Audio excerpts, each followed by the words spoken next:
Xudavəngidəki artefaktlar işğal dövründə çıxarılıb, divarlarındakı freskalar oğurlanıb. Azıq mağarası isə işğal zamanı silah ambarı kimi istifadə olunub. Faktlar postmünaqişə dövründə mədəni irsin qorunması və dirçəldilməsi mövzusunda keçirilən 1-ci İslam Dünyası Mədəniyyət Forumunda səsləndirilib.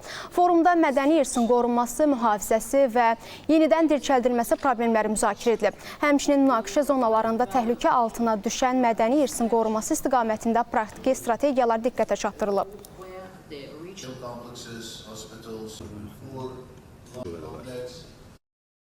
Bizim tarixi mədəni obyektlərin restavrasiyası üzərində işlər davam etdirilir. Bunların sırasında Şahbulaq kompleksini qeyd etmək olar, Qiyaslı məscidini qeyd etmək olar. Bununla yanaşı Hadrutda yeni məscidin tikilməsi layihəsi yekunlaşmaq üzrədir.